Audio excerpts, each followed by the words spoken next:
রাত 4:26 সনের রাত 10টা এলিম কোচিং সেন্টারের সেকেন্ড বেসের পঞ্চম ক্লাস, অর্থাৎ ফেসবুকে আমি এ পর্যন্ত 4টা ক্লাস করেছি, আজকে পঞ্চম ক্লাস।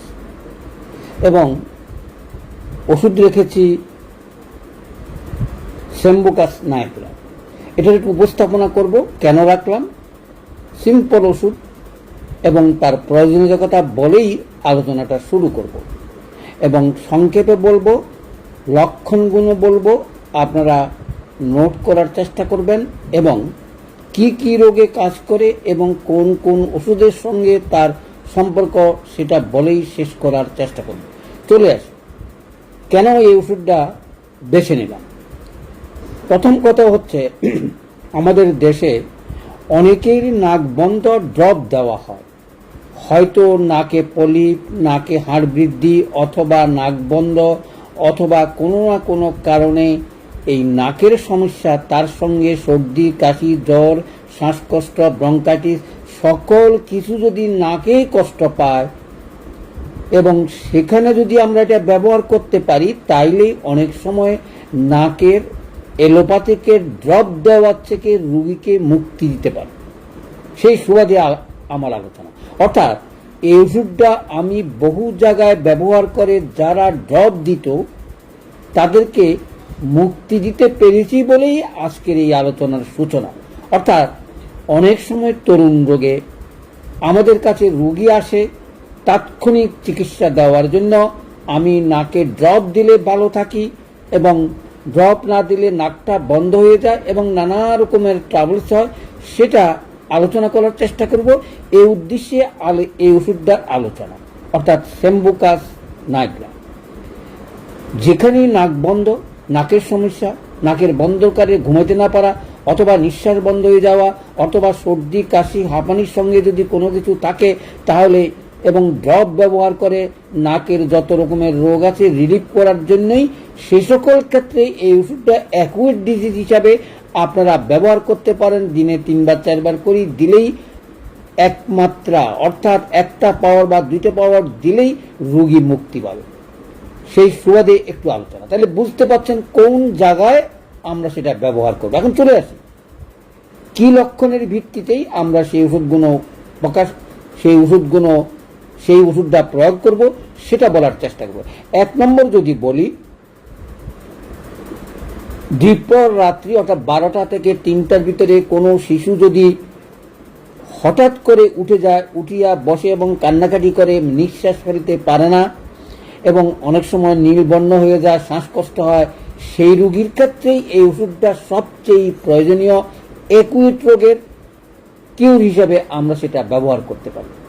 অর্থাৎ তরুণ রোগে কোনো রকমের ট্রাবলস বাচ্চাদের যদি, বিশেষ করে বাচ্চাদের যদি হয়ে থাকে, হঠাৎ করে রাত্রে 12টা থেকে 3টার ভিতরে জেগে উঠে কান্নাকাটি করে, নিঃশ্বাস নিতে পারে না, শ্বাস ফেলতে কষ্ট, তখনই যদি সে নীলবর্ণ ধারণ করে এবং যদি কোনো নাকের ট্রাবলস হয়ে থাকে, আমরা সেম্বুকাসটা প্রয়োগ করতে পারি। তার আগে আমি বলেছিলাম নাক বন্ধের একমাত্র মেডিসিন, কিন্তু নাক বন্ধ যে কোনো কারণ হোক রিলিফটা পাবেন, চিকিৎসা হয়তো এটা দ্বারা শেষ হওয়া সম্ভব নয়, কারণ ধাতুগত দিকের উপরে চিকিৎসা না করলে নাকের রোগ সারবে না। কিন্তু তরুণ রোগে নাকে যারা ড্রপ ব্যবহার করে তাদেরকে রিলিফ দেওয়ার জন্য এটা যথেষ্ট, কিন্তু চিকিৎসাটা পরে করবেন। মায়াজম ভিত্তিক অথবা ধাতুগত দিকের চিকিৎসা বা লক্ষণ ভিত্তিক উপরে চিকিৎসা দিয়ে থাকবেন, এই আশা রেখে দ্বিতীয় লক্ষণে চলে যাচ্ছি। প্রচুর ঘাম এবং শ্বাসকষ্ট। প্রথমটা বললাম যে শিশুদের রাত্রিবেলা যদি কোনো কারণে শ্বাস প্রশ্বাস বন্ধ হয়ে এবং হঠাৎ করে উঠে কান্নাকাটি করে, তখন আমরা সেটা ব্যবহার করার চেষ্টা করব। দ্বিতীয় কারণ হচ্ছে প্রবল ঘাম এবং ঘামের সঙ্গে শ্বাসকষ্ট। এবং বৈশিষ্ট্য হচ্ছে ঘুমে থাকলে ঘাম না, ঘুম থেকে উঠলেই ঘাম। এই কথাটা মনে রাখার চেষ্টা করবেন। তারপরে তো বলছি নাক বুজিয়ে যাওয়া, অর্থাৎ সেটে ধরা, অর্থাৎ নাকের থেকে কোনো নিঃশ্বাস নেওয়া এবং হা করে ঘুমানো, অর্থাৎ মুখ বন্ধ থাকে, হা করে ঘুমানো, সেই সকল ক্ষেত্রেই লক্ষণের উপরে ভিত্তি করেই আমরা এই তৃতীয় লক্ষণটা বললাম। চতুর্থ লক্ষণ কি? কণ্ঠনালীর আক্ষেপ, অর্থাৎ সংকুচিত হওয়া অথবা এনলার্জমেন্ট হওয়া, যে সকল কারণে নাক বন্ধ হয়ে শ্বাসকষ্ট, কাশি এ সকল উপদ্রব সৃষ্টি হতে পারে। চতুর্থ হচ্ছে ভয়ানক শুষ্ক কাশি। দেখুন, শুষ্ক কাশির রূপে অনেক ওষুধ আছে, কিন্তু এটাও অনেকটা শুষ্ক কাশি। দেহ শুষ্ক যতক্ষণ সে ঘুমে থাকে, জাগন হইলেই সে ঘামায়। চলে আসে শ্বাস নেওয়ার সময় সাই সাই শব্দ করা, এরকম ওষুধ আমাদের বহু আছে, সেগুলো আমরা অনায়াসে এই লক্ষণের উপরে ভিত্তি করে আমরা দিতে পারি। কিন্তু আমি যেই কথাটা বললাম, যখনই কোনো নাক সাঁটে ধরে, অর্থাৎ নাক জাম হয়ে যায় এবং নাকের কারণে ঘুম যেতে পারে না, অথবা দুধ টানতে পারে না শিশুরা, কারণ শিশুরা তো বলতেই পারে না, বিশেষ করে জন্মগত শিশু থেকে 6 মাস এই ওষুধটা মনে রাখবেন। এটা সর্বরকমের শিশুদের শ্বাসকষ্ট অথবা নাক জাম, দুধ না টানা এবং হঠাৎ করে ঘুম ভাঙ্গা, শ্বাসকষ্ট, কাশি সকল রোগেরই এটা প্রয়োগ করা যেতে পারে একই রোগ হিসাবে, একই ওষুধ হিসাবে। তাহলে চতুর্থ হচ্ছে শিশু আতঙ্ক। এত কিছুর পরে এই লক্ষণটা কথা মনে রাখবেন। হঠাৎ করে ঘুম থেকে উঠে সে কান্নাকাটি করবে অথবা মাকে জড়িয়ে ধরবে, মনে হয় যেন তার নিঃশ্বাস নিতে কষ্ট হচ্ছে এবং কিছুতে সে স্বস্তি নিঃশ্বাস পাচ্ছে না। এরকম ক্ষেত্রে আপনারা এই ওষুধটার কথা স্মরণ রাখবেন এবং কাজ দেখে অবাক হবেন। যেহেতু এই ওষুধটা আমি অত্যন্ত ফলপ্রসূভাবে প্রয়োগ করেছি এবং ফলাফল পেয়েছি এলএম পদ্ধতির ওষুধ দিয়ে। কেউ যদি বলেন শততম পদ্ধতির কথা আমার জানা নাই, কিভাবে দিলে কি হবে সেটা আমি বলতে পারবো না, কিন্তু 50 শততম পদ্ধতি M1 M2তেই আপনি সুন্দর ফল পাবেন। চলে আসি শুষ্ক ত্বক, যেটা একটু আগে বলেছিলাম। প্রথম কথা হলো শিশুর আতঙ্ক। আতঙ্ক মানেই সে ঘুমাতে পারে না, দুধ টানতে পারে না এবং বলতেও পারে না তার যে নাক বন্ধ। কিন্তু আপনারা বুঝে নিতে হবে যে তার এই ট্রাভেলস হলেই আমরা এই ওষুধটা প্রয়োগ করতে পারি। অনেক ওষুধ আছে, সেগুলো আমি একটু পরে আলোচনা করার চেষ্টা করব, কি কি ওষুধের সঙ্গে আসতে পারে, যেগুলো আমরা মনে রাখার চেষ্টা করব। চলে আসি ঠান্ডায় কষ্ট, অর্থাৎ ঠান্ডা বাতাসে তার এই কষ্ট বাড়ে। অর্থাৎ নাক বন্ধ হওয়ার কারণটা কি? কারণটা হচ্ছে ফুলে যাওয়া, অর্থাৎ যেটা আমরা শোধ বলি। কোনো জায়গায় যদি ফুলে যায়, নানা কারণে ফুলতে পারে, সেটা যদি শোধেও হয়, সেই ওষুধ একমাত্র এটা কাজ করবে। এটা অনেকটা বেলেডোনার মতন দ্রুত কাজ করে, দ্রুত শুরু হয় কোনো রোগের এবং দ্রুত আক্রমণ করে। তাহলে বুঝতে পারছেন, অনেক সময় আমরা বেলেডোনার কথা চিন্তা করতে পারি, সে সকল ক্ষেত্রে যদি দ্রুত কাজ করে, নাক বন্ধ হয়ে তার নিঃশ্বাস নিতে কষ্ট হয় এবং নীলবর্ণ ধারণ করে, মুখে হা করে ঘুমায়, তাহলে আর দেরি না করে আমরা স্যাম্বুকাসের কথা বলতে পারি অথবা প্রয়োগ করতে পারি। অনেক সময় হয়তো সেখানে আমরা অন্য ওষুধগুলো প্রয়োগ করা হয় নানা কারণে। চলে আসি প্রচুর প্রস্রাব এবং প্রস্রাবের শোধও হইতে পারে।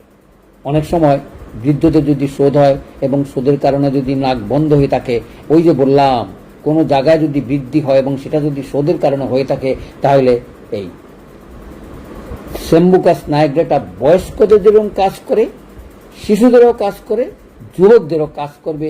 যদি ওই সিমটমটা পান নাক বন্ধের কারণে সে যদি ড্রপ দিয়ে থাকে, অর্থাৎ আমরা হয়তো বলবো যে নাকে ড্রপ দিলেই এই ওষুধটা প্রয়োগ করে আপনি তাকে স্বস্তির নিঃশ্বাস নকালি চিকিৎসা করে সারা জীবন থেকে কষ্ট পেয়ে নাকে যেন ড্রপ ব্যবহার করতে না হয়। চলে আসে তাহলে কি কি রোগে আমরা এগুলো ব্যবহার করতে পারি? স্যাম্বুকাস নাইগ্রেটা। প্রথমেই চলে আসি হুপিং কাশি, অর্থাৎ আমরা যেটা অনেক সময় অনেকগুলো ওষুধের কথা চিন্তা করতে পারি। যদি কাশতে কাশতে তার নাক বন্ধ হয়ে যায় এবং ব্রঙ্কেল ট্রাভেলস হয় এবং অ্যাকুয়েট ল্যারিঞ্জাইটিস, তাহলে 3টা রোগের কথা বলেই ফেললাম। হুপিং কাশি, নাক বন্ধ এবং ব্রঙ্কেল অ্যাজমা অর্থাৎ শ্বাসটান এবং ল্যারিঞ্জাইটিসে যদি কোনো ট্রাভেলস হয়ে থাকে এবং সেটা যদি অ্যাকুয়েট কেস হয়ে থাকে, সেটা নাক সম্পূর্ণ বন্ধ, নিঃশ্বাস নাক দিয়ে নিতেই পারে না, তখন হা করে তাকে নিঃশ্বাস নিতে হয়। ইনফ্লুয়েঞ্জা অর্থাৎ সর্দি কাশি জ্বর যদি থাকে এবং তার সঙ্গে যদি শ্বাসকষ্ট এবং নাক বন্ধ থাকে তাহলে আমরা দিতে পারি। শিশুর সর্দি কাশি কমন জিনিস, অনেক সময় শিশুরা সর্দি কাশিতে কম হয়, হা করে ঘুমায়, নাকটা বন্ধ থাকে, খুব বিরক্ত অনুভব হয়, তখনই আমরা এটা প্রয়োগ করতে পারি। আর ব্রঙ্কাইটিসের বেলা এবং অ্যালার্জেটিক কারণে যদি কোনো রকমের তার ট্রাভেলস হয় তাইলে। এখন প্রশ্ন আছে যে এই সকল ওষুধের সঙ্গে আর কি কি ওষুধ আমরা অনেক সময় ব্যবহার করে তার পরিবর্তে অথবা সেখানে কাজ না হলে আমরা এই ওষুধটা প্রয়োগ করতে পারি। অনেক সময় আমরা অ্যাকোনাইট যদি ফেল করি এবং অ্যাকোনাইট যদি 1 মাত্রা 2 মাত্রা দেওয়া যদি কোনো রকমের উপকার না পাই এবং সেখানে যদি নাক বন্ধ থাকে এবং মুখ দিয়ে নিঃশ্বাস নেয় এবং তার শরীরে নিঃশ্বাসের কারণে হঠাৎ করে ঘুম থেকে নীলবর্ণ ধারণ করে ফেলে, অর্থাৎ আমরা যেটাকে অক্সিজেনের অভাব বলি। দেখুন, অক্সিজেনের উপরে আমাদের অনেকগুলো ওষুধ আছে, আপনারা মনে রাখার চেষ্টা করবেন, যেমন স্পাইডোফার্মা, কার্বোবেস। আমরা সেখানে সেম্বুকাসও ব্যবহার করতে পারি। এখন এটির কথা বললাম, কার্বোবেসের কথা বললাম, স্পাইডোফার্মার কথা বললাম। অক্সিজেনের অভাব হলে আমরা এই ওষুধটা ব্যবহার করতে পারি। চতুর্থত চলে আসি আর্সেনিক। আর্সেনিক কোন সময় কি কারণে আমরা ব্যবহার করি, নিশ্চয়ই আর্সেনিকের ভিডিওটা দেখলে আপনারা বুঝতে পারবেন।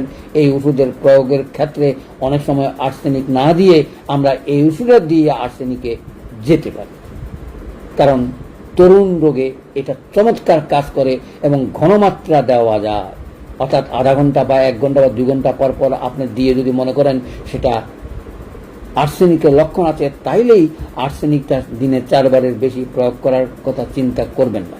চলে আসি, যেহেতু এটার গভীরতা এবং কাজ অনেকে বেশি, কিন্তু অ্যাকুয়েট রোগে অর্থাৎ যেগুলো তরুণ রোগে কাজ করে যার গভীরতা নাই, সে সকল ওষুধ আমরা ঘনমাত্রা দিলেও কোনো রকমের ট্রাভেলস হওয়ার কোনো কারণ নাই। চলে আসি আর কি, হিপাসাল এবং অ্যামনকার। হিপাসাল, ডায়োনিয়া, কোনেয়াম। কখন কোনেয়ামটা হয়? দেখুন, ঘুমে যখন থাকি, যখন ঘামায়, তখন আমরা কোনেয়ামের কথা চিন্তা করতে পারি। আর যখন ঘুম থেকে উঠে ঘামায় তখনই এই সেম্বুকাসের আমরা ব্যবহার করতে পারি।